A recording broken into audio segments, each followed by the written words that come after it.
Bienvenue sur Fleur d'Avocat. Je suis Lila-Louise Maréchaux et dans ce podcast, je vais à la rencontre des avocats bien dans leur robe. Au passage, Fleur d'Avocat, c'est aussi une newsletter que j'envoie chaque dimanche matin. J'y raconte le développement de mes activités et j'y partage aussi de l'expertise, notamment en matière de communication et de marketing. Vous pouvez vous abonner depuis le site fleurdavocat.fr. Place à l'interview, je vous souhaite une bonne écoute. Bonjour Didier Okpo. Bonjour Lila-Louise. Merci d'être mon invité sur Fleur d'Avocat. Merci de m'avoir invité. Alors racontez-moi Didier, comment et pourquoi vous êtes devenu avocat ? Grande question, comment et pourquoi ? En fait, quand j'étais jeune, déjà de base, c'est vrai que je voulais être avocat, mais j'ai toujours hésité entre deux métiers. Et quand je regarde bien, ma vie a toujours eu ce parallèle-là entre deux choses. Donc il y a eu le métier d'avocat, d'une part, et d'autre part, je voulais être présentateur télé. Rien à voir les deux. Strictement rien à voir. Enfin, dans tous les cas, il faut une sorte, il y a une part d'éloquence, ouais. Mais enfin, fiscaliste. Ah oui, là. Alors là, comment je suis arrivé là ? J'avoue que j'ai sauté des étapes, hein, mais bon, en tout cas, présentateur encore, TV ou. C'est encore un parcours particulier, mais oui. Et en fait, donc au collège, c'était vraiment mes deux objectifs, mais pour autant, j'étais pas du tout un étudiant studieux. Je travaillais pas à l'école en fait. Au collège, j'allais clairement au collège pour m'amuser, rigoler avec mes camarades et voilà, la vie chill, je me prenais pas vraiment la tête. Et pour moi, j'avais ces ambitions-là, mais c'est comme si je me disais que de toute façon, j'y arriverais pas. Donc c'était pas ce qu'il y avait de plus important dans ma vie à ce moment-là. C'était vraiment, j'essayais de me concentrer sur ma joie de vivre en fait, je vivais comme ça. Et ce qui m'a fait prendre conscience que il va falloir quand même que je bosse un petit peu pour essayer d'arriver à ce métier-là, mais pas forcément. C'est que en troisième, ça y est, il y a le stage qu'on fait en entreprise, un stage d'une semaine, un stage d'observation. Et ce stage d'observation, bon, forcément en bon cancre, j'ai mis du temps à le trouver. Et comme je l'ai trouvé à la fin, j'ai pris ce qu'on m'a proposé, donc je travaillais dans une pizzeria. Et là, j'ai compris que j'étais pas du tout fait pour le travail manuel. On m'a fait laver des trucs qui étaient immondes. Enfin, j'ai compris que je saurais pas plus tard me servir de mes mains et que c'était pas pour moi. J'ai compris aussi que j'aimais beaucoup les pizzas. Donc, on comprend. Il faut savoir qu'on a parlé McDo avant de commencer cet enregistrement. On comprend que la bouffe est un sujet quand même. C'est quand même un sujet. J'aime les choses simples, mais c'est vrai que voilà, j'ai pas la meilleure vie. Voilà. Et du coup, ce stage-là m'a fait comprendre qu'il fallait que je me réveille un petit peu. D'autant plus que quand je dis que j'étais pas du tout studieux au collège, j'avais redoublé en quatrième. Alors que bon, c'était mérité, hein. Je devais avoir 8-9 de moyenne parce qu'encore une fois, je faisais rien du tout. Et j'avais commencé à me dire dans ma tête que j'avais peut-être accumulé trop de lacunes, trop de retard pour passer en seconde générale ou quelque chose comme ça, quoi. Mais ce stage-là, il m'a fait comprendre que même si potentiellement j'ai du retard, il va falloir que je me réveille parce que je pourrais pas faire autre chose. Ni présentateur, ni avocat si on travaille pas. Voilà, et à ce moment-là, je visais pas. Quand j'ai commencé à me réveiller à la fin du premier trimestre de troisième, forcément les deux métiers que j'avais en tête étaient ceux-là, mais je me disais plutôt que si j'arrive à avoir un 9-10 de moyenne au deuxième trimestre, peut-être que j'irai en BEP comptabilité ou quelque chose comme ça. Enfin, je voulais juste une orientation normale en fait à ce moment-là. Mais j'ai été surpris finalement que j'avais pas tant de retard que ça, puisque j'ai bossé au deuxième trimestre et j'ai dû arriver à 11-12 de moyenne. Et là, je me suis dit en fait, ça va. Il faut pas grand-chose. J'ai des capacités. Ouais. J'arrive à faire des choses et du coup, au dernier trimestre. J'étais à 12-13 et forcément là quand on en arrive là on veut plus aller en BEP, ça a plus d'intérêt. Donc je me suis dit autant aller en seconde générale et seconde générale, première, terminale. Donc là je reprends mes mauvaises habitudes puisque je me dis toujours que même si c'est vrai que c'est important, faut bien travailler, etc. J'ai toujours voulu moi avoir un équilibre dans ma vie et garder une part de voilà, un côté rigolo, un côté je m'amuse, un côté j'aime bien être sérieux, mais j'aime bien aussi à côté j'ai besoin d'avoir ces moments où je déconnecte mon cerveau quand même. Et donc en première et terminale, forcément ces moments-là ils prenaient beaucoup de place. Et pour le bac, j'ai réussi à avoir le bac directement, je peux pas dire sans trop de difficultés, mais ce qui est sûr c'est que je pense pas que mes professeurs à l'époque me voyaient comme celui qui allait avoir le bac absolument sans rattrapage. Il y a ceux qui visaient la mention, ceux qui visaient les mentions, pardon, et ceux qui visaient le bac. Moi, je faisais partie de ceux qui visaient le bac. J'ai eu le bac, j'étais content. Et forcément, j'avais pas pensé à mon orientation, puisque mon orientation c'était un peu, je savais pas quoi faire. Et quand on sait pas quoi faire, en fait, on est dans des facs de secteur, on coche droit, ou alors il y avait droit. C'est ce que vous avez fait vous. Voilà, moi c'est ce que j'avais fait. Droit et pas journalisme. Non, puisque en fait présentateur TV, c'était passé aux oubliettes. Non, c'était pas passé aux oubliettes.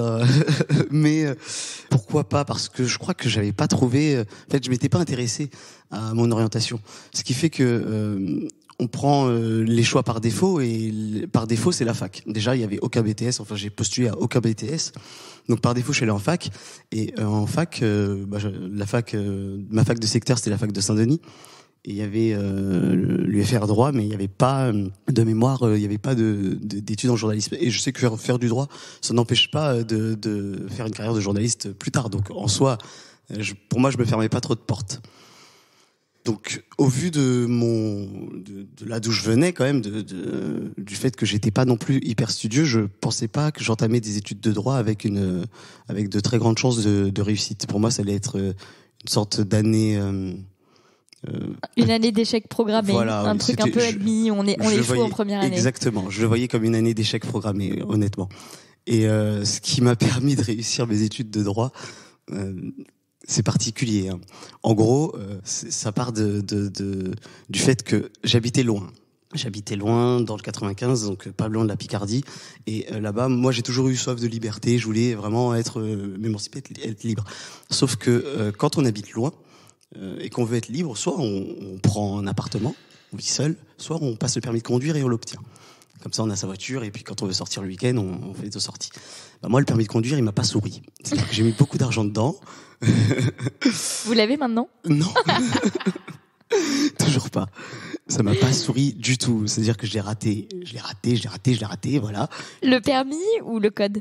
Le permis, le code. Le code, j'ai encore le code, là, j'ai repassé il y a 2 ans. J'aime que ce soit un projet de longue haleine. Ah oui, c'est-à-dire qu'on ne baisse pas les bras. Je pense que le jour où j'aurai le permis de conduire, je ferai une fête. Donc voilà, je voulais le permis. Et en fait, ce qui se passe, c'est que vu que je rate beaucoup et que je me rends compte que je mets beaucoup d'argent là-dedans, je me dis, en fait, pourquoi ne pas utiliser cet argent? Parce que mon but c'était d'être libre, pour prendre un logement, et puis comme ça, en même temps, je ferais mes études entre guillemets. Voilà, j'aurais un prétexte en plus pour partir de chez moi. Donc j'explique à ma mère ce projet. Ma mère qui n'y croit pas du tout. En fait, elle, il faut savoir que déjà à l'époque, je crois qu'elle était soit en arrêt maladie ou retraitée. Enfin, je sais plus exactement, mais elle avait peu de revenus. Donc elle pouvait pas être garante d'un quelconque logement. Et puis il y a quelque chose qui est super, désolé du terme, mais super bête. Je sais pas si ça existe encore. C'est pas la sectorisation. Le fait que on ne peut pas, même si on est boursier sur critères sociaux, on ne peut pas avoir droit à un logement en fait lorsqu'on habite en région parisienne. C'est-à-dire que moi, en tant qu'étudiant à Paris 8, si j'avais voulu avoir un logement en résidence étudiante, j'étais pas prioritaire. C'était les boursiers qui viennent de plus loin, qui ont les logements. Ce qui fait que, alors que chez moi, j'avais pas de bureau, j'avais rien pour travailler, et que je sais que si j'étais resté chez moi, de toute façon, j'aurais pas pu faire d'études, je pouvais rien faire. Donc moi, je commence à me dire, bon, c'est pas grave, je vais quand même chercher un logement. Et je tombe sur parmi tous les logements, franchement, pas très beaux, pas très classe, que vous avez visité. Que j'ai visité. Je tombe sur une chambre de bonne dans un très bel immeuble, voilà, très beau. Je le visite sans y croire comme d'habitude. Ensuite, la propriétaire, je sais pas pourquoi, elle a procédé de cette façon-là. Elle a procédé par entretien. Donc elle m'a fait un entretien comme elle a fait un entretien aux autres personnes qui ont visité le logement. Et je lui ai expliqué mon projet, que je fais des études de droit et que j'ai besoin d'un logement parce que dans le cadre de mes études, c'est important. Et là, elle me dit, si vous voulez, j'avais mis un garçon dans le logement juste avant, et le logement a été complètement retourné, donc je vais pas remettre un mec. Donc il y a peu de chances que je retienne votre candidature, mais bon, c'est pas grave. Moi, tout souriant, je dis c'est pas grave. De toute façon, en fait, il y a tellement de logements à visiter que je me dis, j'ai un moment, j'en trouverai un, quoi. Et en fait, 3 jours après, elle me dit, mais je vous ai trouvé quand même assez sympathique. Je sais pas pourquoi. Donc j'ai envie de vous donner votre chance. Je me dis, oula, trop bien. J'annonce à ma mère que en fait je pars dans le 15e, j'ai trouvé un logement, elle hallucine. Surtout qu'il y avait une caution à payer de 800 €, je me rappelle encore. Alors ma mère, pour payer la caution, elle m'a fait 10 chèques. Mais bon, mon stress c'était que au moment de donner les chèques, que la propriétaire accepte pas. Elle a regardé les chèques, elle les a mis de côté, elle a pas posé de questions. Et elle m'a même dit, et c'est là où elle m'a vraiment, vraiment, vraiment aidé en réalité dans le cadre de mes études. Elle m'a dit, en fait, je te mets là dans ce logement-là, mais sache que moi c'est ton projet que j'ai beaucoup apprécié. Et si tu valides une année, puis l'autre, à chaque année, moi je t'offre un mois de loyer. Donc là je me suis dit franchement c'est pas mal. Mais au début j'avais pas pris la conscience du mécénat. Voilà, du mécénat et du cadeau qui m'était fait, parce que je vivais pas encore seul, je voyais pas les dépenses, etc. Mais en réalité, moi, j'avais une bourse de 400 €, mon loyer était de 400 €. Donc, j'étais à 0 € et j'avais des APL à une centaine d'euros par mois. Et donc, une fois par an, avoir plus 400 en plus, en fait, ça sauve la vie, hein, clairement. Et du coup, c'était vraiment ma source de motivation, parce que avoir cet argent-là, ça me permettait de conserver cet équilibre de vie où je vais à l'école, je travaille, mais en même temps, je vis ma vie, je vais voir mes potes. J'avais fait aussi un BDE à la fac, donc ça me permettait vraiment d'avoir une vie correcte. Et tous les ans, j'allais la voir, je dis voilà, je passe en 2e année, je passe en 3e année, je passe en master 1, et elle m'offrait un mois de loyer. Et ça, franchement, je pense que... Elle s'appelle comment, cette dame? Catherine Clément. On remercie Catherine Clément. C'était beau comme geste. Franchement, c'est super beau. Je sais pas si elle l'a refait avec d'autres après, mais en tout cas, c'est un geste enfin, moi, j'oublierai jamais. Parce que je sais bien que, déjà, non seulement j'aurais jamais pu trouver de logement, mais en plus de ça, la motivation de travailler, j'ai redoublé aucune année à la fac. C'est pas pour rien. C'est aussi parce que, j'avais cette bonne étoile.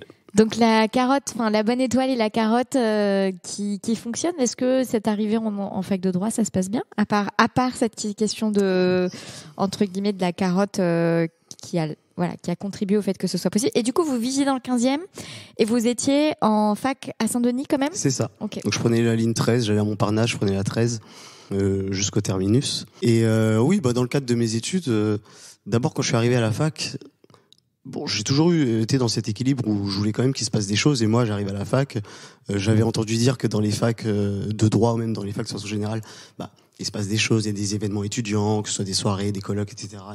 Et en fait, à Paris 8, il y avait strictement rien à l'époque.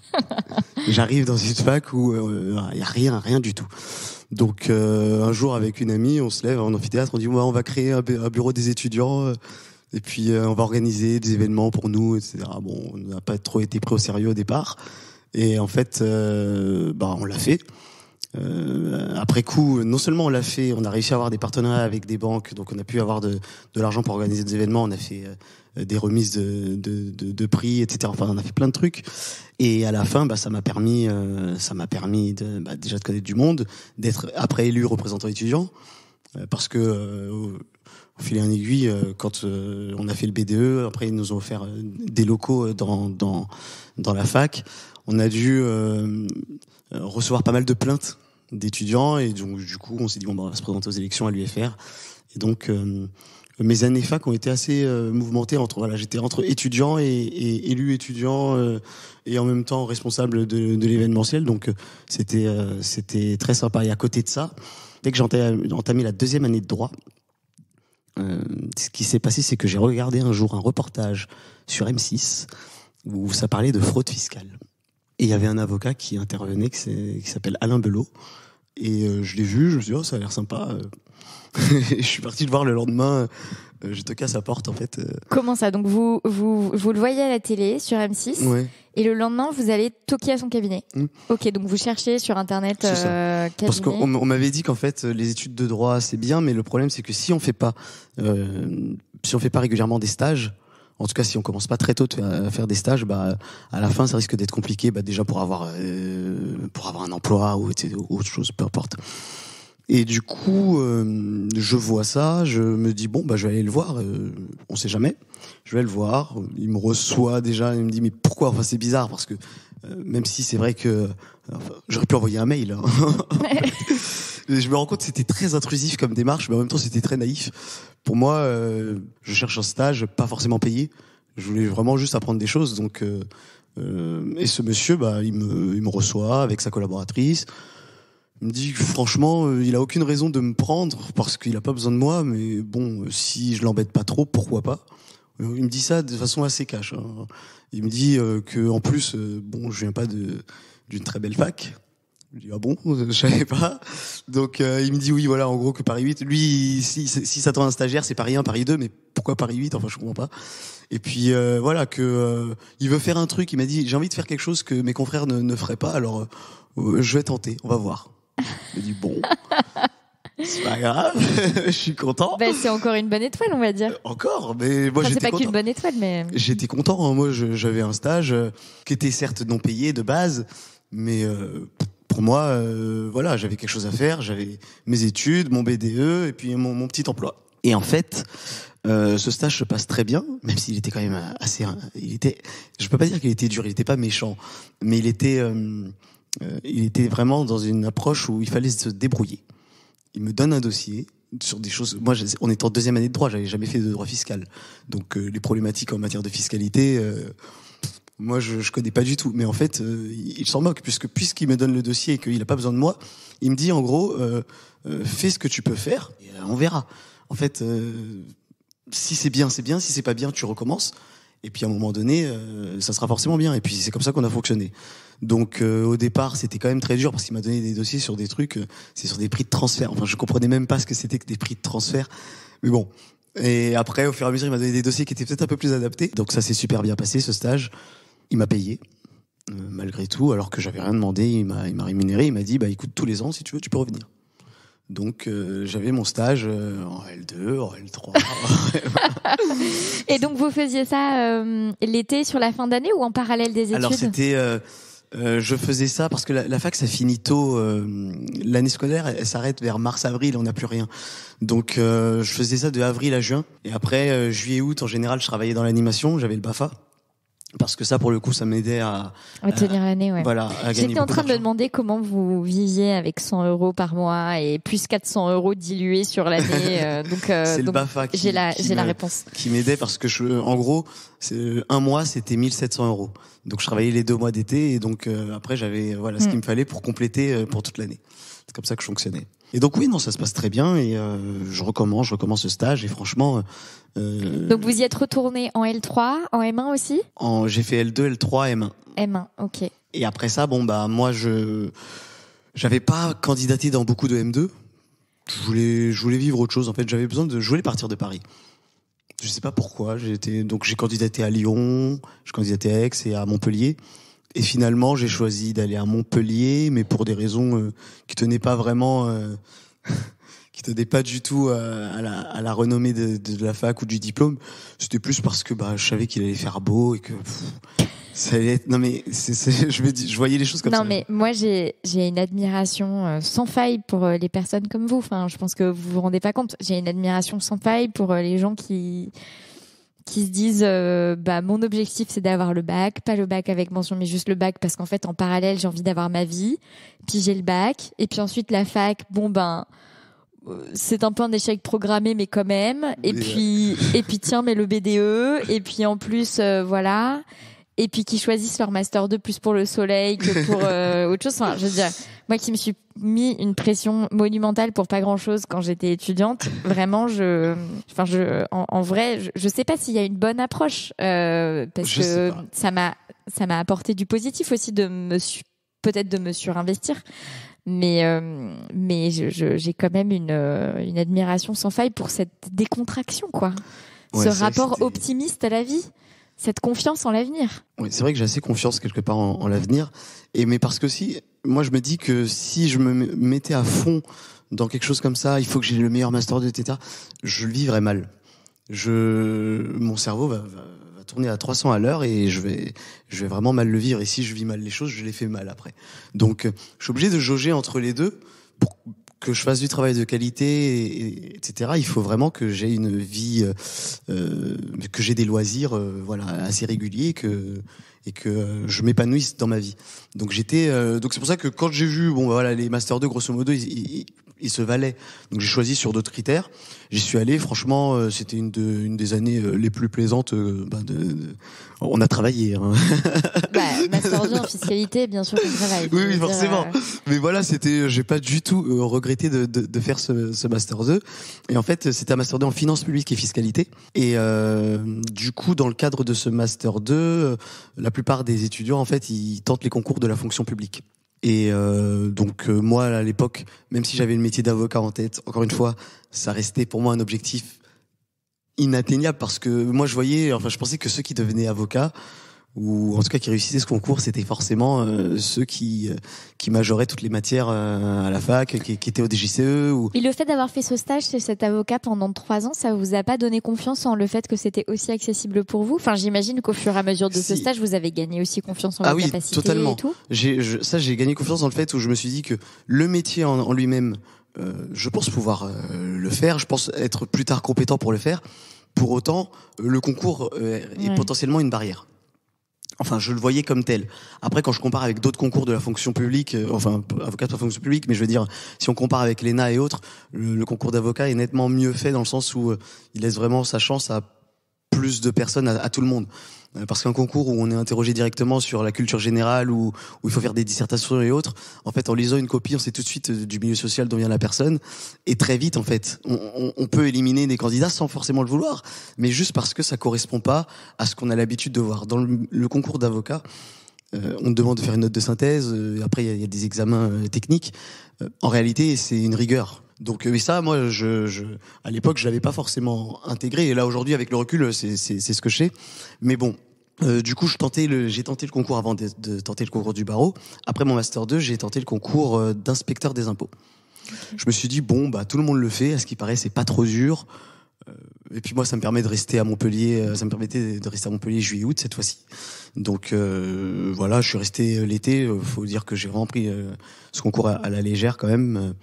Et manque de peau, je l'ai pas eu ce concours. Je l'ai pas eu. Ça peut pas marcher à tous les coups. Ah non, ça peut pas marcher à tous les coups. Je suis pas passé loin de l'admissibilité, qui était en fait l'admissibilité pour ce concours, elle dépend de la moyenne des candidats, de la note des candidats sur les ans. Et là, cette année-là, je crois que l'admissibilité était à 12 et quelques, et j'avais 11 et quelques.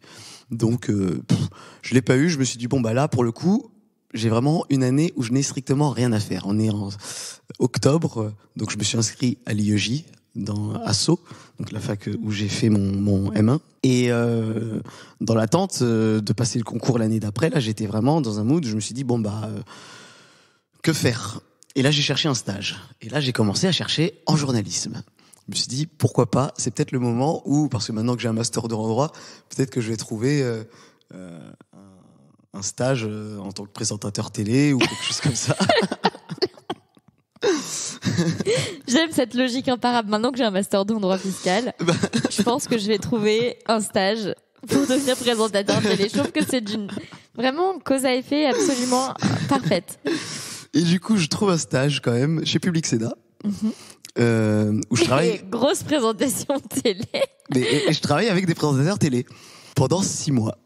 Et là, ça m'a fait découvrir le métier. Il y a des choses que j'ai appréciées et d'autres que j'ai pas du tout appréciées dans la profession, et ce qui m'a fait clairement comprendre que c'était pas fait pour moi. Alors, d'abord les bons côtés. Les bons côtés, c'est que c'est un métier où ils traitent de sujets qui sont divers et variés, et ça leur demande d'avoir une culture générale très grande. C'est-à-dire qu'ils passent du coq à l'âne, et ils arrivent à, en tout cas, donner l'illusion d'être technique sur des sujets. Mais le côté que j'ai pas du tout apprécié, c'est que moi en fait j'arrivais là-bas avec un master 2 en fiscalité et je connaissais des choses. Et en fait, quand eux, ils parlaient ils avaient l'intention de faire parfois des reportages ou des choses comme ça sur ce qui se passe, ce qui se dit dans la loi, c'était traité de manière beaucoup trop en surface pour moi. Et ça je me sentais presque heurté par ça. Je me disais, mais c'est pas possible, en fait, de dire que ça, alors que c'est pas exactement ça. Le premier jour où je suis arrivé dans ce stage, ma maître de stage, elle m'a demandé de lui faire une sorte de dossier de presse sur, je sais plus quel rapport de la Cour des comptes.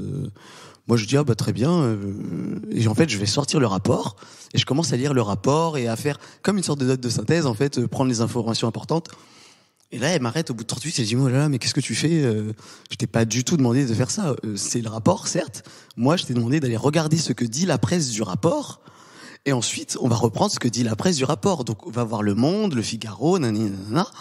Et basta, mais va pas vérifier dans le rapport, on n'a pas que ça à faire. Là, je me suis dit, ah oui, d'accord. Parce que du coup, si une personne, tout de suite, ce que je me suis dit, c'est que si un de ces journalistes dit n'importe quoi sur ce rapport, c'est repris par tout le monde. Ouais. Et c'est vraiment comme ça qu'il fonctionne souvent. Et ça je trouvais ça quand même un peu dur. Donc, malgré tout, ils ont réussi à me donner une place assez particulière. Ils ont vraiment été sympas. En gros, puisqu'ils savaient que j'aimais bien suivre les travaux parlementaires et des choses comme ça, il me permettait tous les matins en conférence de rédaction. En fait, conférence de rédaction, c'est lorsque le matin, en fait, à 8h30, 9h, les journalistes ils se réunissent dans une pièce et ils parlent de l'actualité, de ce qui se passe au Sénat et des sujets qu'ils vont aborder à la télé dans la journée.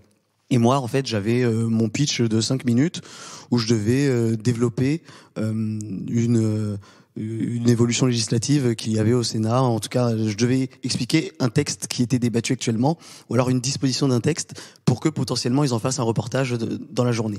Et ça, je trouvais ça trop intéressant pour le coup parce que moi, ça me faisait vraiment fouiller dans les travaux et puis j'étais très connecté à l'actualité et puis j'avais ma partie le matin où je présentais mon sujet et j'étais très libre. Donc j'ai beaucoup apprécié cette partie du stage. Qui s'est après achevé. Je voulais pas. J'ai compris que je pouvais pas faire ce métier en tout cas. Ça manquait de rigueur, c'était trop superficiel quoi. Oui, dans le traitement de l'information. C'est ça. Mais et pourtant c'est Public Sénat. Mais c'est-à-dire que malgré tout, eux ils sont très bons dans l'analyse politique des choses, mais sur la technique, sur ce qui va se passer vraiment, les évolutions législatives, etc. En réalité, les journalistes, ils regardent plus en surface et ils cherchent plus.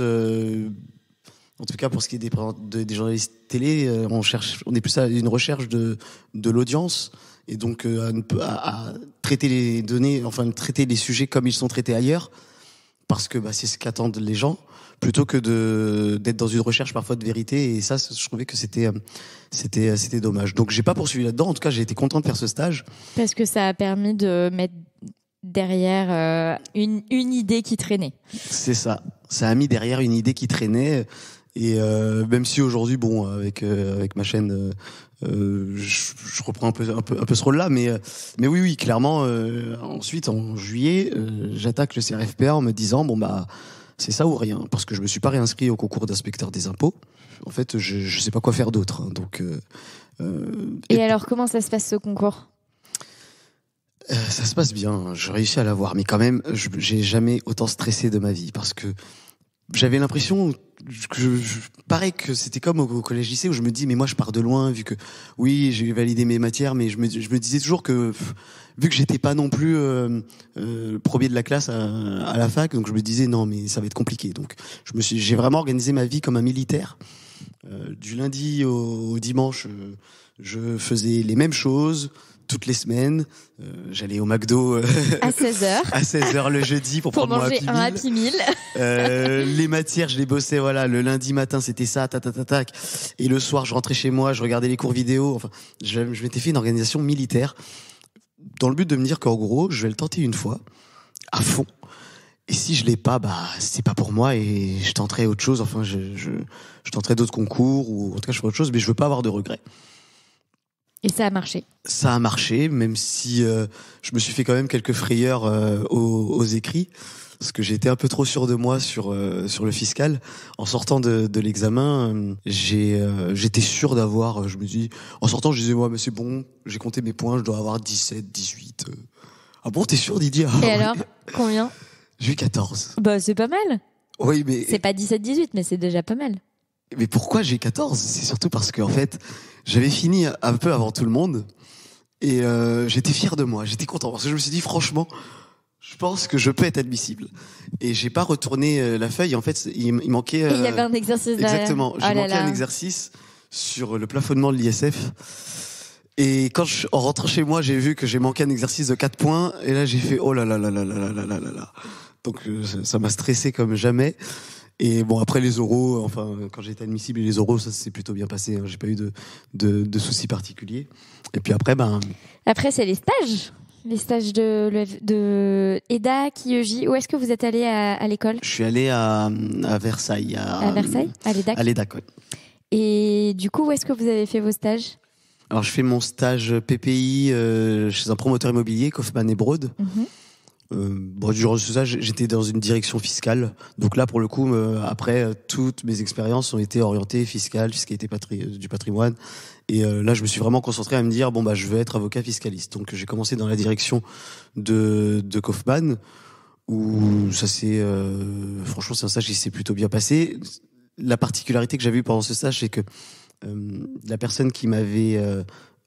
la directrice fiscale est tombée enceinte et n'était plus là au bout de 3 mois parce qu'elle avait une grossesse difficile, et sa collaboratrice a démissionné pendant mon stage. Ça veut dire des bandades. Oui. Ouais.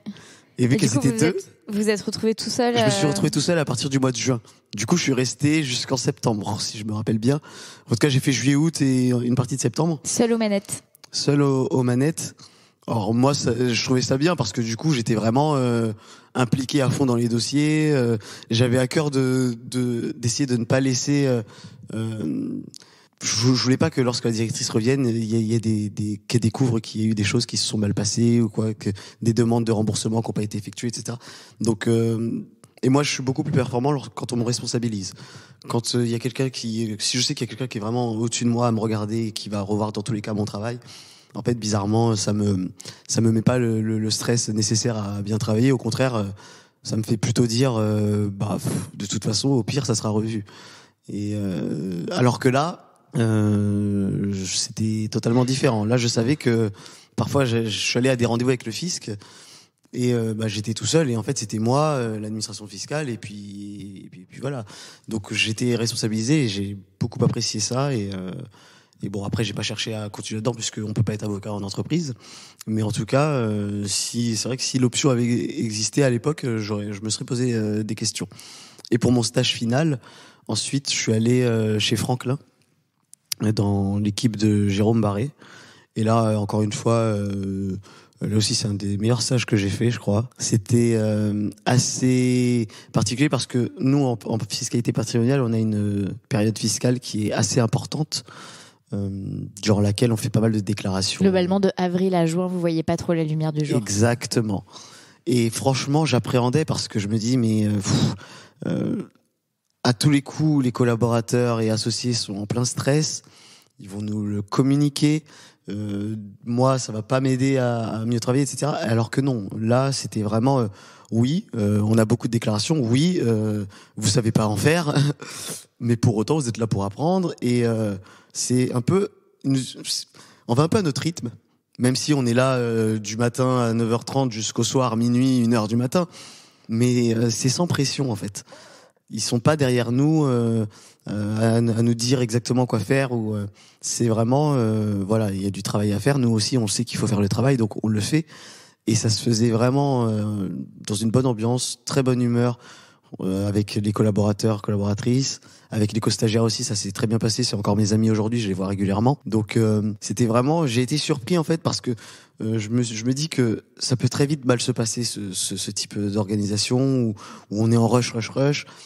Et eux, ils arrivent à tourner le truc dans un mode où on se dit ok, il y a beaucoup de travail, mais en même temps calmez-vous, on va y arriver. Qu'est-ce qui fait qu'est-ce qui fait qu'ils arrivent à transmettre à la fois cette notion d'intensité enfin, je veux dire, qu'est-ce qui fait qu'ils arrivent à créer cette intensité de travail tout en maintenant, on va dire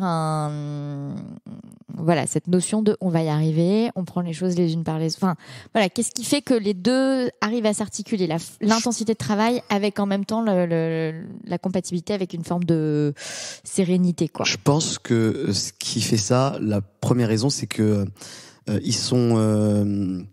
l'équipe de Jérôme Barré, ses collaborateurs, il les a recrutés il y a très longtemps. Donc c'est des personnes qui ont l'habitude de faire ça tous les ans et qui du coup n'ont pas le stress que peut avoir un collaborateur d'1 an ou 2 ans d'expérience. Il y a des collaborateurs qui sont plus jeunes, mais eux, ils vont être managés aussi par des personnes qui sont assez sereines puisqu'elles font ça depuis longtemps, elles connaissent les clients et autres. Donc le fait qu'il ait réussi à maintenir une équipe dans la durée, ça l'aide, en tout cas à mon sens, et surtout une équipe de personnes qui s'entendent bien entre eux, ça aide à transmettre quelque chose de plutôt positif aux stagiaires et aux collaborateurs plus jeunes dans le cadre de leur boulot, parce que on se dit oui, ils l'ont déjà fait, de deux, ils ne mettent pas non plus la pression, et même quand on fait des erreurs, parce qu'on en a fait des erreurs, mais ils nous mettent pas la pression, ils nous disent pas que c'est la fin du monde ou que voilà.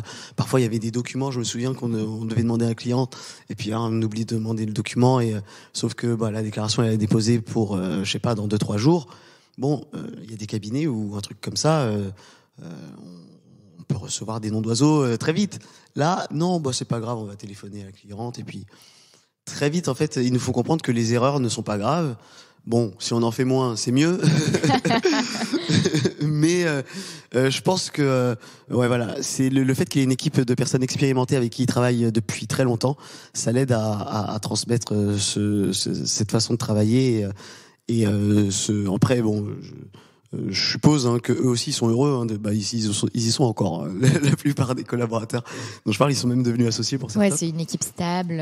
C'est ça. Alors que la plupart je trouve que dans le métier, la plupart des gros cabinets, en tout cas des cabinets qui ont des grosses équipes en fiscalité et même en fiscalité patrimoniale, il y a un très gros turnover. Et quand il y a un très gros turnover, en général, c'est qu'il y a il y a un loup, il y a un truc qui va pas et très souvent c'est mauvaise ambiance, trop de pression et ça malheureusement on peut rien y faire. Ça c'est aussi la personnalité de l'associé qui déteint sur les collaborateurs. Donc je fais ce stage qui se passe très bien. Et du coup après je cherche une collab parce qu'ils recrutaient pas chez Franklin. Je vais d'abord chez Tage. Okay. Je vais chez Tage en fiscalité, en mobilité internationale. Donc la mobilité internationale, il faut savoir que c'est différent de ce que je faisais chez Franklin, puisque on traite un sujet qui est très spécifique dans la fiscalité. C'est les personnes qui quittent un pays pour aller dans l'autre, et c'est des grands comptes, donc c'est pour de très très très grosses entreprises.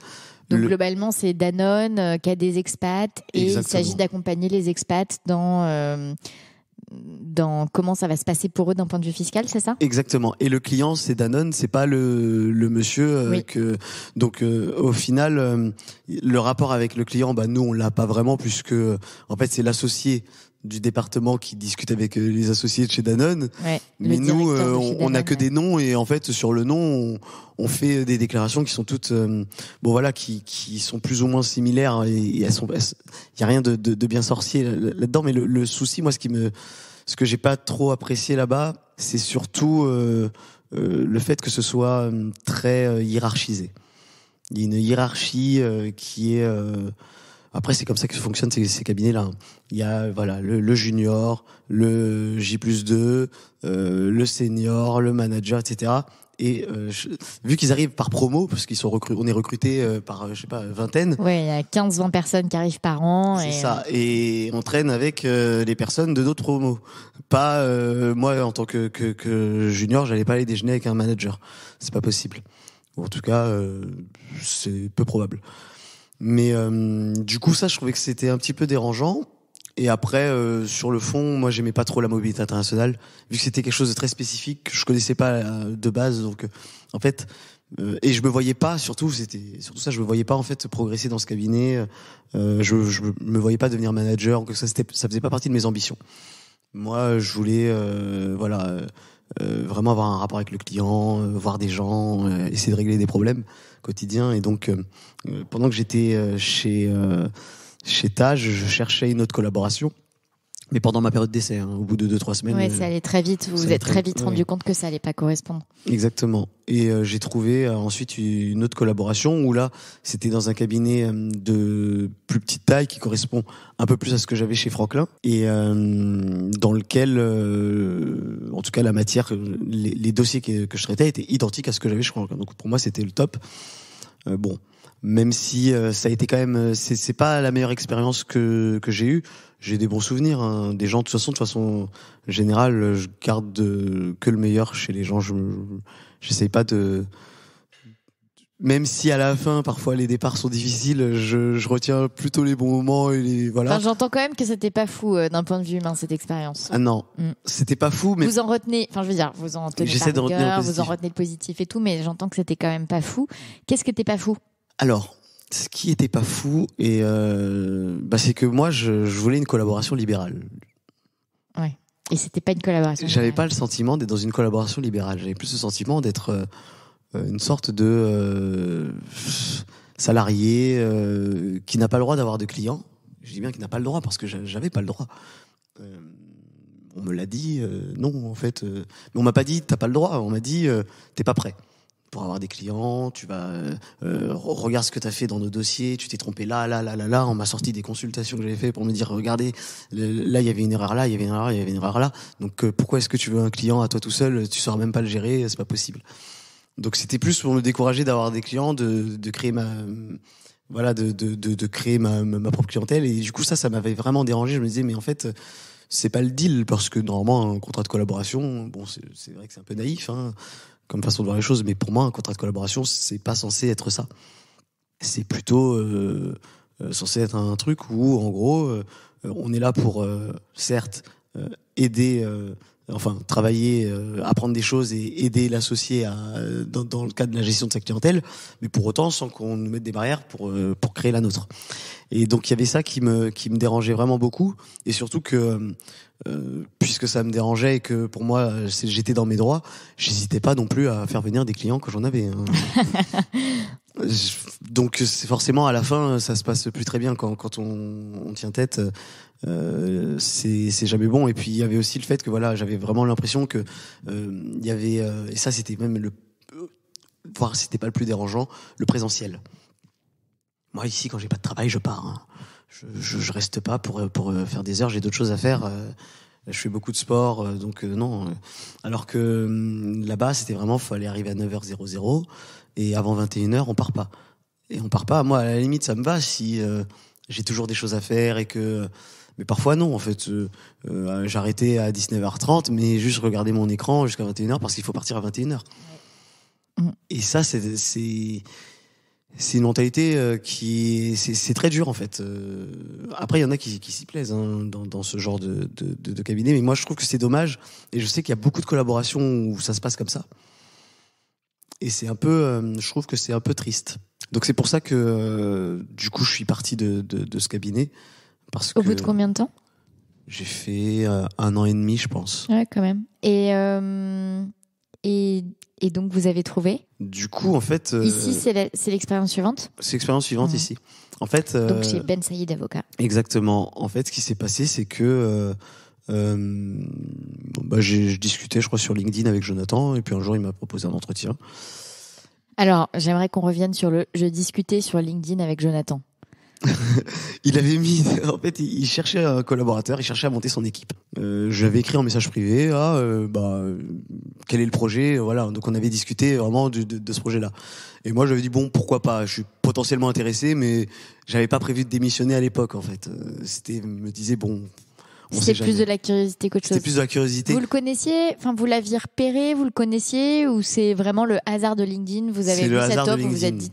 Tiens, ça c'est le hasard de LinkedIn et c'était plus de la curiosité parce que je le trouvais jeune et puis en fait je me disais mais c'est pas possible d'aller travailler dans un cabinet d'une personne qui est aussi jeune et s'il arrive pas à me payer demain voilà comment je fais. Enfin je me posais vraiment des questions qui ça m'intéresse toutes ces questions que vous posez parce que avec j'ai une entreprise qui s'appelle Iris et Thémis avec laquelle on diffuse des offres de recrutement mais on travaille un peu ces offres pour qu'elles soient attractives. Et on essaye de n'avoir que des clients qui sont a priori des managers plutôt sympas. Et en fait, on a pas mal de jeunes personnes, enfin des jeunes managers entre guillemets, des avocats qui sont relativement jeunes, qui nous contactent pour travailler avec nous. Et il est possible que ça fasse partie potentiellement de freins de la part de potentiels collaborateurs qu'ils souhaitent recruter, que quand ils voient ces offres, ils disent ah mais il ou elle a l'air jeune, ou voilà. Et donc je suis curieuse de cette perception extérieure, enfin de toutes ces questions que vous vous disiez. Oui. En fait, en tant que collaborateur, on cherche des références. On se dit mais il est jeune. De deux, on va chercher dans quel cabinet il a travaillé avant. Enfin, en fait, on mène notre propre enquête. On va interroger les personnes qui ont travaillé dans le cabinet. Enfin, moi, en tout cas, j'hésite pas. J'ai pas pu le faire pour le cabinet parce que j'ai pas réussi à trouver les personnes. Mais avant, quand je postulais ailleurs, j'interrogeais les anciens collabs, etc. Donc, en fait, je menais ma propre enquête. Et là, j'étais pas arrivé au bout de mon enquête. Je me souviens, et je me disais bon, je vais voir, mais j'y vais vraiment parce que voilà, c'était une période où je pense que ça se passait. Enfin, je devais être agacé par tout ça. Voilà, par tout ça. Et du coup, je me suis dit, on va voir ce que ça donne. Je vais à l'entretien avec Jonathan, donc la première fois que je le vois. Bon, ça se passe plutôt bien, je le trouve sympathique. Mais je me dis pas que je vais travailler pour lui. Pourquoi ? Parce que déjà, il me propose moins que ce que j'avais. Donc, j'avais strictement rien à gagner. Hein. Je me dis, mais pourquoi je ferais un truc pareil ? Ça a pas de sens. Et en plus, puisque je le trouvais jeune, je me disais, mais même s'il me dit qu'il a une clientèle, etc., si demain tout s'écroule, qu'est-ce que je fais ? C'est quoi le plan B ? Donc je garde ça dans la tête. Ça devait être à mi-juin que je l'ai vu, je sais plus exactement. Et l'été passe, et en fait, à la fin de l'été, à mon retour de vacances, là, je me suis dit, mais en réalité, je veux pas rester dans un cabinet où j'ai plus envie d'être pour 500 € de plus. Et 500 € de rétro, on parle. Donc, oui, 250 € de net, quoi. Voilà. Donc, à la fin, si ça peut potentiellement mieux se passer ailleurs, au moins j'aurai l'esprit tranquille. Et ça, avoir l'esprit tranquille, ça a pas de prix, hein. Donc, je me dis, franchement, vas-y, j'y vais. J'écris à Jonathan, je dis, en fait, je suis intéressé, je viens. Donc, je démissionne. Et ça se passe super bien. C'est-à-dire que, je l'aide aussi à développer sa clientèle. Je suis vraiment responsabilisé, vraiment là pour le coup dans le traitement des dossiers. C'est plus pareil que aussi bien que ce que j'avais chez Franklin ou chez Aquila ou ailleurs, puisque là on était dans des équipes qui étaient déjà bien construites et qui étaient plutôt âgées. Donc même les rendez-vous clients, aller en rendez-vous client, c'était une récompense en fait. Quand dans les cabinets où j'étais avant, c'était je suis invité, j'ai droit de venir. C'était la croquette, ouais. Voilà. Mais sinon je faisais pas de rendez-vous client, alors que là. Non, tous les rendez-vous clients, je suis là, je participe activement, et en plus je me suis rendu compte d'un truc, c'est que quand on voit le client, quand on voit la personnalité de la personne qu'on a en face de nous, on fournit du travail qui est de meilleure qualité puisqu'on sait quelles sont ses attentes. Alors que quand c'est juste l'associé qui nous dit oui, voilà, il y a telle problématique, etc. Lui, il le sait vraiment les attentes du client, parce que parfois une même consultation d'un client à l'autre, on la rédige pas de la même façon parce que il y en a, je sais, qui vont pas lire des pavés et qui veulent aller droit au but. Et il y en a d'autres, ils auront besoin des pavés parce que ça va les sécuriser, même si je leur mets dans l'encadré ce qui les concerne, ils ont besoin des pavés en haut. Donc voilà. Et en fait, le fait de voir directement les clients, etc., et là de faire vraiment le vrai métier d'avocat, hein, là, enfin d'avocat fiscaliste en tout cas. Du coup, je me sentis très vite beaucoup plus épanoui. On développe la clientèle, donc forcément à la fin, très vite, au bout de 2-3 mois, j'ai été augmenté, donc j'ai été payé pareil que ce que j'avais dans mon ancien cabinet. Donc au final, la perte de rémunération, elle a très très vite été compensée par le gain en confort, et 2, même numérairement par le fait que lui, il a pu plus développer et donc augmenter son chiffre d'affaires, et donc vous augmentez vous. C'est ça. Et j'entends que vous avez très tôt développé votre clientèle personnelle, enfin que ça a été quelque chose que vous avez fait dès le départ en fait. Ouais. Est-ce que ça a été une démarche proactive de votre part, ou est-ce que ça a été les opportunités, les gens qui vous ont sollicité? Comment ça s'est fait en fait ça? C'est plus moi qui suis allé vers les gens. Alors mon premier client, donc quand j'étais dans mon ancien cabinet, je suis allé en fait à un événement organisé par le CNBF, je crois, ou l'ordre, je sais plus exactement. C'est l'avocat dans la cité, je crois que c'est ça. En tout cas, il y avait une tente sur la place de l'hôtel de ville, et j'avais réservé un créneau, et en fait, les gens venaient. Et là, donc, dans ce cadre-là, il y a un couple qui est venu et qui m'a expliqué qu'il avait un compte à l'étranger, etc. Et donc, entre le moment où il nous raconte ça et la proposition d'honoraires, il s'en passe des choses. Donc, j'étais pas sûr de rentrer le dossier, mais voilà. Et en fait, on est tombé d'accord sur le prix. Et puis, donc, moi, j'étais super content. Et bon, j'avais annoncé ça avec joie à mon associé à l'époque, mais c'était pas. Ouais, je me suis rendu compte. Il a pas trop partagé votre choix. Non, j'ai regretté. J'ai regretté cette annonce. J'ai regretté cette annonce. Je me suis dit, j'aurais pas dû le dire en fait.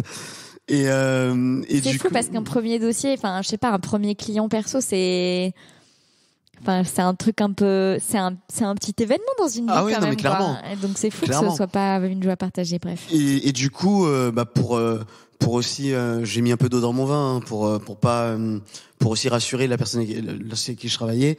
J'avais expliqué que j'allais traiter le dossier avec un collaborateur d'un autre cabinet. Et du coup, on a divisé le travail en deux, comme ça, il y avait pas de souci. Je consacrais toujours l'essentiel de mon temps sur les dossiers du cabinet. C'était histoire de mettre le nom. Mais sinon, c'est moi qui suis allé vers les gens. Donc, mon premier client, c'était comme ça. Ensuite, j'en ai eu via ce que je fais sur les réseaux sociaux actuellement. Donc YouTube aujourd'hui. Donc c'est quoi cette histoire de réseaux sociaux? Racontez-moi. Donc parce que du coup, si vous avez eu des clients via les réseaux sociaux, c'est que les réseaux sociaux ont entre guillemets précédé le fait que les clients viennent. Oui, d'abord j'étais sur les réseaux sociaux. D'abord les réseaux sociaux, ensuite les clients. Donc est-ce qu'on peut parler de ce que vous avez fait sur les réseaux sociaux? Ouais. Alors en fait, ça a commencé pendant le confinement. Le confinement, je pense. Quand est-ce que vous avez prêté serment? 2016, non? Si mes souvenirs 2016 en novembre, ça doit être ça. Donc novembre 2016, vous prêtez serment. Donc si mes calculs sont bons, la première collab, elle dure jusqu'à genre février 2017. Novembre 2016. Non. Oui, la première chez Tage, oui, c'est ça. Chez Tage. Oui. Ensuite, mars à mars 2018, globalement jusqu'à à peu près fin 2019, automne 2018.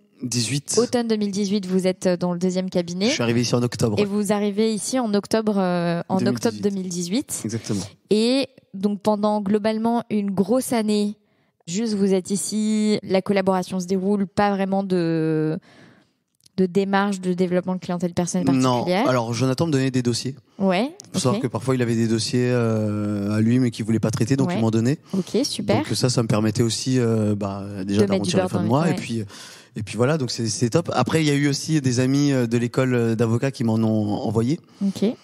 Donc plutôt des dossiers perso qui viennent, voilà, de votre collaborant qui vous envoie des dossiers qui sont qui veut pas traiter, des amis qui vous sollicitent et qui vous envoient des dossiers. Et c'est donc c'est au bout globalement de 4 ans de collab, 3 ans et demi de collab. Il y a le confinement. 2020 et là. Et là, je me dis, mais en fait, à la base, Didier, tu voulais être présentateur télé et avocat, certes, mais tu veux parler de fiscalité, mais en même temps, la fiscalité, c'est pas ce qu'il y a de plus intéressant sur Terre. On va pas se mentir, autant j'aime bien ça, mais c'est pas très sexy comme matière. Sauf que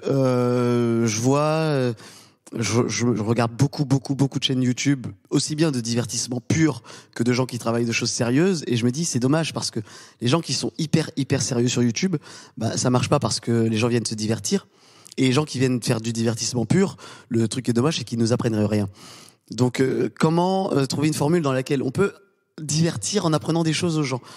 Et donc j'ai réfléchi. Non. Comment est-ce qu'on peut apprendre des choses aux gens? La fiscalité, c'est pas des choses. Apprendre la fiscalité, ouais, non, c'est ça. Divertir avec de la fiscalité. Avec de la fiscalité. En faisant des vidéos légères et mais franchement, je me suis cassé la tête c'était un challenge. Aujourd'hui, je pense avoir trouvé ma formule, donc je sais comment aborder les thèmes que j'aborde.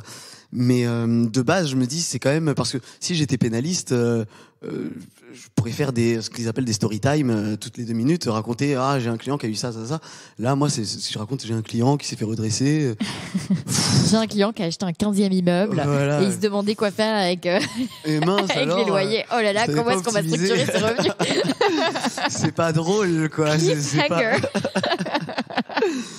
Et du coup, je me dis, bon, bah voilà, je vais réfléchir à ce truc-là. Et en fait, pendant le confinement, je me plonge vraiment plus là-dedans. Et je me dis, il faudrait qu'avant la fin de l'année, j'ai envoyé au moins une vidéo sur YouTube. Bon, ça sera pas la meilleure, mais au moins, voilà, que j'en ai envoyé au moins une. On commence quelque part. Voilà, pour commencer, parce qu'il y a que quand j'en aurai fait, et au fur et à mesure que j'en ferai, bah, il y a que comme ça que je m'améliorerai et que j'arriverai à le faire de façon plus simple. Et en fait, j'envoie la première vidéo sur les amendes bancaires. Et bah, ça marche plutôt bien. Je sais plus combien de vues, mais en tout cas, c'est cette vidéo qui fait vraiment tourner ma chaîne encore actuellement. Alors que c'est de loin la moins bien montée, la moins bien magique, tournée. YouTube. C'est parfois j'ai envie de la retourner tellement je me dis mais en fait je me trouve mais non parce que maintenant elle doit être hyper bien référencée et ah tout, oui c'est ça, elle est hyper bien référencée. Si sur YouTube vous tapez compte à l'étranger amende, c'est bon, je suis dessus, fiscalité, voilà. Et du coup cette vidéo elle marche encore super bien et mais je me dis c'est pas grave, enfin c'est pas grave, tant mieux. Par contre ce que je vais faire maintenant, toutes les semaines pendant 6 mois, je vais faire une vidéo et je vais la publier sur YouTube. Gros rythme. Sachant que la première vidéo, j'ai mis 6 mois à la monter quasiment. Ouais. Parce que j'ai commencé à découvrir les logiciels, Premiere Pro, tout ça. C'était quand même hyper compliqué. Et du coup, mais il n'y avait pas d'objectif. Là, c'était vraiment, je le faisais pourquoi ? Pour avoir une communauté, certes. Et moi, mon but, c'est peut-être faire des événements, des masterclass, des choses comme ça, où j'explique des choses aux gens. Le souci, en fait, c'est que dans nos cabinets, on a une clientèle de gens qui sont très aisés. Très très très aisés et voilà qui du coup ont les moyens de se payer un conseil fiscal. Sauf que en règle générale, ce que j'ai constaté autour de moi, c'est qu'il y a plein de gens qui n'ont pas les moyens d'avoir un fiscaliste, mais qui pour autant ont des questions en matière de fiscalité. Et on peut pas les accueillir en cabinet en leur disant bah voilà c'est 300 € de l'heure, parce que 300 € c'est énorme. Donc l'idée c'est d'aider, de faire quelque chose qui puisse parler à ce public-là. Donc c'est pas pour développer la clientèle du cabinet que je fais ça. C'est vraiment pour essayer d'apporter une réponse sur ce marché-là. C'est de l'accès au droit. Exactement. Et du coup, bah pendant 6 mois, effectivement, je me tiens à mon rythme et j'arrive à publier une vidéo toutes les semaines. Alors il y a peut-être 1 ou 2 semaines où j'ai manqué, mais et je me rends compte que plus j'en fais, en fait, plus c'est simple. Ouais, c'est la magie de la production de contenu. Non mais ouais. Et à la fin, bah non seulement j'aime ça, et en plus vulgariser, parce que je fais clairement la vulgarisation. C'est pas ce qui me prend le plus de temps. Ce qui me prend le plus de temps, c'est le montage. Mais le montage va de plus en plus vite puisque je sais de plus en plus comment dire les choses. Et vous déléguez pas ? Aujourd'hui, non, pas encore. Oh, mon Dieu, moi c'est la première chose que j'ai. Il y a une période l'année dernière où à un moment j'avais pris une stagiaire. Parce que j'avais signé deux gros contrats avec des influenceurs. En fait, il y avait des influenceurs des influenceurs en IMO qui eux ils font des formations immobilier machin, et parfois ils parlent de fiscalité. Et ils me disent ouais mais en fait nous ce qu'on aimerait bien c'est que tu interviennes dans notre formation, tu nous fais une sorte de sous-traitance. Voilà. Et tu interviens pendant 2-3 heures, tu fais des vidéos là-dessus. Mais bon, tu t'occupes du montage, etc. Donc là, pendant ces périodes-là, vu que j'avais pris ces 2 contrats-là, je me suis dit bon, j'aurais peut-être besoin de quelqu'un pour m'aider, pas forcément pour le montage, mais voilà, pour édition globale et voilà. Tout. Et non mais pour que les gens se rendent compte, parce que les gens se rendent pas compte. Moi, j'ai jamais fait de montage vidéo, Dieu m'en préserve. J'ai fait au tout début de Fleur d'Avocat, c'est pas vraiment du montage, mais je reprenais les fichiers sonores du podcast et je faisais de l'ingénierie son version débutant, mais plus. Je coupais les tics de langage, je traitais un petit peu les silences, j'enlevais des à répétition, et globalement, ça me prenait, encore aujourd'hui, je me dis, mais ça me prenait, c'est-à-dire que globalement, un épisode dure 1h30, j'y passais 2 heures derrière à réécouter et à traiter ce son. Et voilà. Et ensuite, il y a tout le reste, mais c'est un truc de ma boule pour un résultat qui, en plus, franchement, est médiocre. Et quand j'ai arrêté de faire ça, personne n'a vu la différence. Et j'ai arrêté de faire ça très tard. Et encore aujourd'hui, je me dis, mais la vidéo, c'est encore un autre délire, parce que la vidéo, il y a la synchro du son et de la vidéo, donc il y a le motion design, il faut rajouter des trucs et tout, donc j'ai quand même regardé pas mal de tutos, des heures et des heures. Mais je suis content. Et donc aujourd'hui, enfin, parlons de aujourd'hui. Aujourd'hui, vous publiez encore une fois par semaine? Je publie sur TikTok. Sur TikTok. En fait, là, vous avez changé de média? Voilà, j'ai changé de média. Bon, YouTube, en fait, je vais réserver YouTube pour les vidéos un peu plus longues. Je fais des vidéos qui font entre 8 et 13 minutes. Ouais. Donc, sur des sujets qui sont un peu plus gros. Alors que TikTok, c'est vraiment encore plus du b.a.-ba. C'est vraiment la vulgarisation encore plus, ouais, de toute façon, TikTok, ça doit durer, voilà, 1 minute, 1 minute 30. Moi, elles font mes vidéos, donc ça va encore plus vite. Et non, mais respect absolu. Moi, je suis sur aucun de ces deux médias et c'est pas des médias avec lesquels, enfin voilà, je les ai pas investis et je sais que c'est des formats vraiment particuliers. Mais quand vous faites si on reste sur YouTube, quand vous faites une vidéo YouTube, ça vous prend globalement combien de temps le tournage et puis ensuite la post-prod, c'est-à-dire le montage? Alors, pour une vidéo d'entre 8 et 13 minutes. Ouais. Alors aujourd'hui, moi mes vidéos, je les écris. Donc écrire la vidéo, ça me prend 1 heure, ouais, grosso modo. Tourner la vidéo, j'en ai pour le temps d'installer le matériel et de tourner, j'en ai pour 45 minutes. Et ensuite, pour le montage, selon la vidéo, on est entre 6 et 8 heures, je dirais. Ah ouais, non mais c'est un truc de malgré maboule. tout, il y a bien samedi, dimanche de griller. Mais délégué, c'est fou ça. Ouais. Non, mais c'est vrai que je devrais déléguer davantage, mais je pense que l'année prochaine, je vais prendre un monteur. Mais c'est dur de trouver un monteur. Enfin... Moi, j'ai une super monteuse à vous recommander. Ah oui? Ouais. Je vous donnerai son nom. Bah éventuellement. Elle est très drôle. Elle a le sens de l'humour. Très bien. Ouais. Je sais pas si elle vous prendra comme client, mais, oui, mais... en tout cas, je vous donnerai ses références. Mais oui, franchement, non, mais parce que c'est que ça prend un temps de dingue. Moi, j'ai touché à cette histoire de montage vidéo en l'accompagnant parce que c'est elle qui a monté une de mes premières formations quand je m'étais mise en production moi. D'ailleurs, plus jamais je ne produis moi-même mes propres vidéos. Enfin, je veux dire, en fait, c'est horrible. Et du coup, elle m'avait dit, faut que tu me dises, faut que tu reprennes la vidéo et que tu me dises à la minute temps, je fais telle insertion de design, tel truc. Et donc, du coup, ça rend dingue. Et moi, c'est une copine, il faut que je la vois travailler. Mais c'est un travail de dingue, en fait. Donc, respect. Enfin, genre, je m'incline face à ça. Et aujourd'hui, c'est quoi? C'est une vidéo par mois de YouTube environ? Ouais, on va dire environ. Là, ce qui s'est passé, c'est que j'ai déménagé. Donc, entre juillet et aujourd'hui, en fait, il y a que depuis 2 semaines où j'ai vraiment fini d'aménager. Ouais. Donc, j'avais plus. Ouais, il y avait un petit projet, un petit bébé à gérer. Voilà, c'est hyper dur. En fait, déjà, j'ai mis du temps. Si vous regardez mes vidéos sur YouTube, le fond change régulièrement. Avant, je prenais dans un angle. Maintenant, c'est dans un autre angle. Et à la fin, j'avais trouvé l'angle qui allait pour chez moi.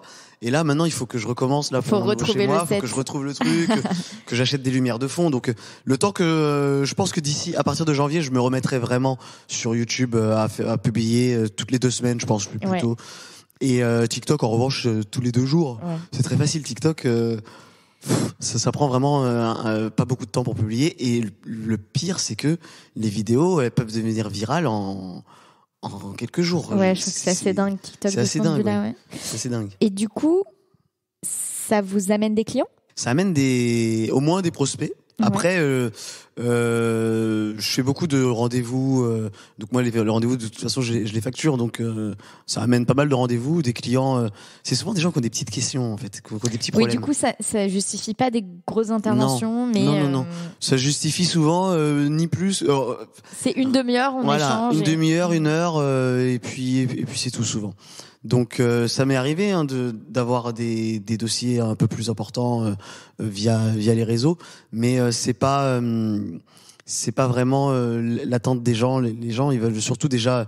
Je pense que à long terme, je verrai encore plus les résultats de ce travail-là. C'est que dans la tête de ces personnes-là, je reste la référence s'ils ont un problème demain avec les administrations fiscales ou autres. Et quand c'est des start-upers ou quoi que ce soit, peut-être, je touche du bois pour eux, j'espère pas, mais s'ils se font contrôler par le fisc un jour, j'ose espérer qu'ils penseront à moi. Alors c'est pas demain, mais peut-être qu'à long terme, on verra. Je verrai davantage ces résultats, ouais, bien sûr. Les résultats de ce que je fais. C'est assez récent finalement. C'est il y a 2 ans. Oui, c'est ça. Ouais, bientôt 3, mais globalement c'est quand même quelque chose d'assez récent. Enfin non, parce que vous avez mis longtemps à la publier la première vidéo. Enfin l'idée est venue pendant le confinement, mais oui, donc globalement ça fait 2 ans, ouais. Oui. Et vous avez fait du coup des masterclass Pas encore.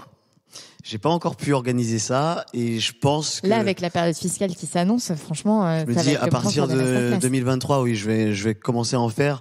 Déjà là, j'ai prévu de faire mon premier live sur TikTok dans, je pense, 5 ou 10 jours. Allez là. J'avais mis une barrière en disant voilà, si cette vidéo elle a plus de 1000 likes, je fais un live et elle a eu plus de 2000 likes. On n'est pas encore à 1000, mais j'ai mise il y a 5 jours la vidéo. Okay. Je suis à 800 et quelques, donc j'ai bon espoir que dans quelques jours on atteigne les 1000 likes. Ouais, je sais pas comment ça marche. Donc donc je ferai un live pour répondre aux questions des gens, parce qu'il y a plein de gens qui ont des petites questions, mais et je trouve ça dommage quand même de réserver cette matière-là à juste une catégorie de personnes, juste pour des raisons de moyens.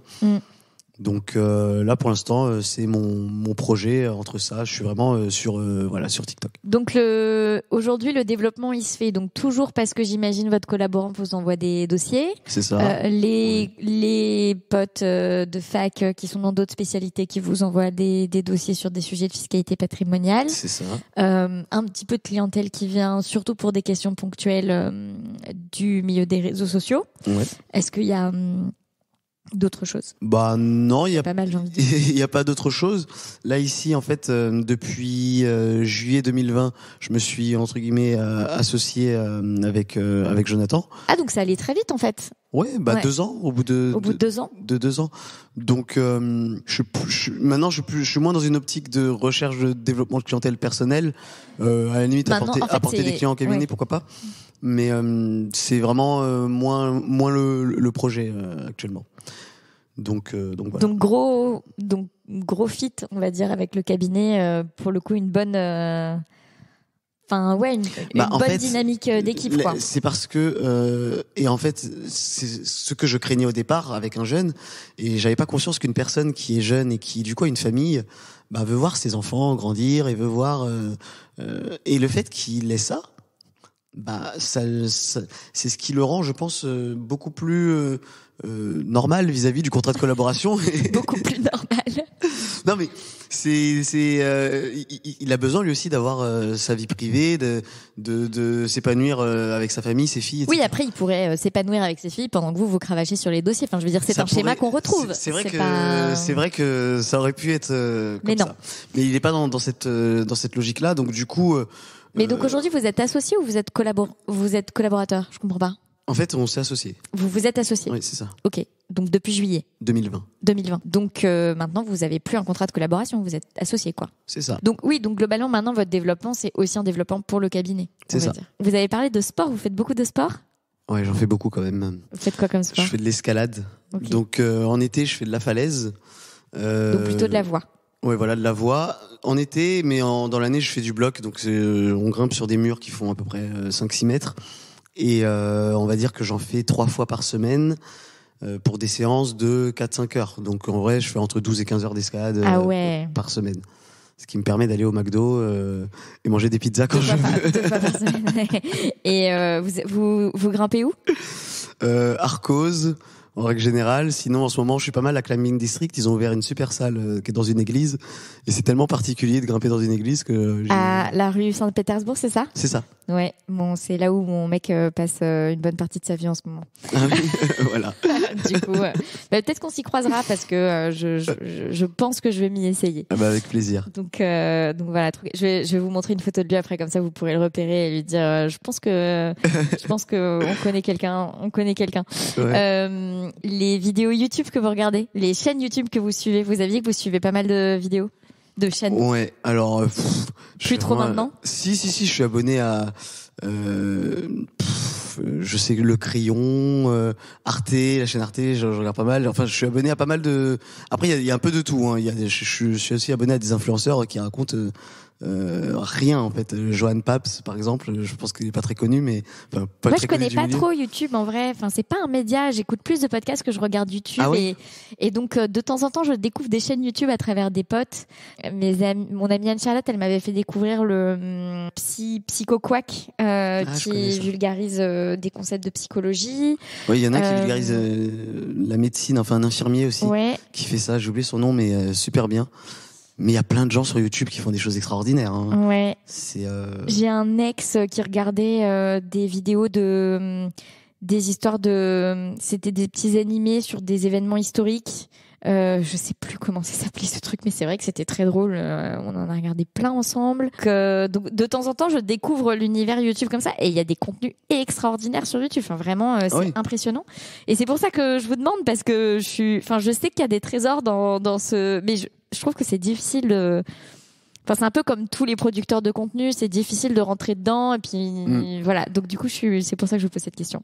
Non, mais le crayon, c'est quoi? Le crayon, il fait des débats sur l'actualité. Donc actualité. Voilà, c'est plus actualité. Arte, c'est documentaire. Arte, c'est documentaire. Et franchement, mais je crois que c'est peut-être une des chaînes les plus suivies sur YouTube. C'est magnifique leur documentaire, et après c'est un peu allemand sous-titré parfois, donc c'est ça qui est un peu dommage. Mais j'aime bien. Après, voilà, je vais suivre aussi pas mal, encore une fois, d'influenceurs. Je suis autant des choses sérieuses que pas sérieuses, parce que dans le pas sérieux, ce qui va m'intéresser, c'est pourquoi et comment cette personne capte l'attention des gens. Pourquoi est-ce que la réflexion méta. Voilà. Pourquoi est-ce que cette personne qui va juste raconter qu'elle est allée soit son déménagement, soit qu'elle est allée à la boulangerie, et que voilà, elle fait 1 million de vues sur sa vidéo, et une autre personne qui va dire un truc hyper intéressant et qui va apprendre des choses à quelqu'un, va faire 200 vues. Et c'est vraiment souvent dans cette optique-là que je regarde les vidéos, c'est de comprendre en fait le langage corporel, la façon dont cette personne s'exprime, pour essayer de savoir, de reproduire le montage, la copie, exactement, tout ça, quoi. Exactement. Tous ces hacks qui font qu'une chaîne devient addictive. Donc la réflexion un peu méta sur la viralité. Exactement. Et... Avant d'aller sur TikTok, pendant 6 mois, j'ai fait que regarder des vidéos sur TikTok. En fait, avant d'aller sur un réseau, faut s'imprégner du réseau social. Sinon, parce que chaque réseau a sa logique. Chaque réseau a ses codes. Et chaque réseau a ses codes. Donc on peut pas aller sur TikTok avec une vidéo YouTube ou vice versa. Non, mais globalement, c'est vrai que c'est toujours ce que je dis à mes clients. Il y a un principe qui est le même pour toute production de contenu, qui est que il faut produire un contenu qui intéresse son audience. Donc il faut répondre à un besoin d'une audience, il faut répondre à des questions qu'elle se pose. Mais c'est vrai qu'après la manière on rédige pas on fait pas un post Instagram comme on rédige un post LinkedIn, comme on fait une vidéo TikTok, comme on fait une vidéo YouTube. Donc exactement. Après c'est vraiment les codes de chaque plateforme qui sont à acquérir, quoi. Ouais, exactement. Et comment vous voyez la suite de votre exercice? Parce que du coup vous êtes très jeune là, non? J'ai 33 ans. On a le même âge. Vous avez 33 ans, vous êtes associé, vous avez l'air tout à fait heureux dans ce cabinet. Et voilà, comment est-ce que vous vous projetez, en fait? Je sais pas. En fait, je me pose moins de questions sur le lendemain. Là, je suis plutôt dans une optique où je me dis, je vais développer mes réseaux. Et je sais pas si je serai avocat toute ma vie. Honnêtement, je sais pas. Moi, ce que je veux, c'est pouvoir toujours avoir mes loisirs et faire des choses sérieuses, mais je sais pas si ça sera toute ma vie. La fiscalité, je sais pas. Je m'interdis pas, en tout cas, de pourquoi pas faire un master 2 plus tard en pénal ou quelque chose comme ça, pour parce que les gardes à vue et autres, c'est quelque chose qui m'a aussi toujours attiré. Et malheureusement, mon parcours m'a pas permis de faire du droit pénal, alors que après il paraît que le droit pénal du chiffre, le droit pénal fiscal, c'est la matière montante et la matière du futur. C'est encore plus dur de trouver des dossiers là-dedans. Moi, j'ai pas de clients, des délinquants financiers. J'en ai pas. Justement, comme ils ont recours à vos services, effectivement, il se trouve qu'ils ont pas besoin de exactement. Donc, mais pourquoi pas, plus tard.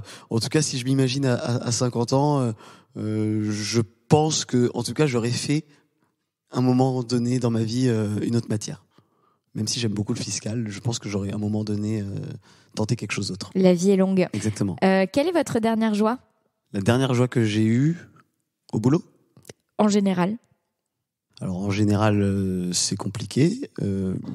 Mais au boulot, je me souviens de ma dernière joie, c'est lorsque la semaine dernière, on a, pour un dossier, en fait, déposé une QPC, et elle a été transmise au Conseil d'État.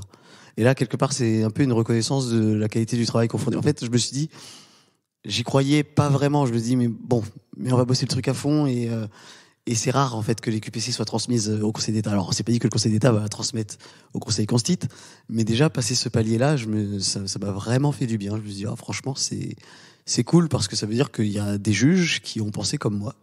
Et voilà. Et sinon, dernière joie, après hors boulot, J'ai réussi à grimper sur un bloc qui était un projet depuis quelques semaines. Et donc voilà, mes problématiques, elles sont pas bien compliquées. Hein. Et qu'est-ce que vous portez sous votre robe ? J'ai pas de robe d'avocat. C'est triste. Donc, ma robe, j'ai mes vêtements normaux. Hein. Mais j'ai pas acheté de robe parce qu'en fait, les rares fois où je suis allé plaider, j'ai pu emprunter soit des amis, soit alors j'étais au palais sur l'île de la Cité où là, il y a le vestiaire. Donc, les rares fois où j'ai plaidé, en fait, j'ai toujours plaidé avec la robe d'autrui. J'en achèterai une prochainement, je pense. C'est la pour la symbolique, voilà, pour l'avoir dans le bureau. Oui. Mais c'est vrai que j'en achèterai une peut-être quand si je fais du pédale plus tard. Là, ça me servira. Si je dois aller en garde à vue, on n'est pas pour aller en garde à vue, mais bon. En tout cas, ça me servira peut-être à ce moment-là. Mais là, actuellement, j'en ai pas. Merci beaucoup, Didier, pour cet échange. Je vous en prie. Vous avez écouté l'épisode jusqu'au bout, donc j'imagine que ça vous a plu. Pour me remercier et pour aider d'autres personnes comme vous à découvrir le podcast, vous pouvez le partager, vous abonner depuis votre application d'écoute de podcast et laisser un avis et 5 étoiles. Ça fait vraiment la différence au niveau des algorithmes. À la semaine prochaine!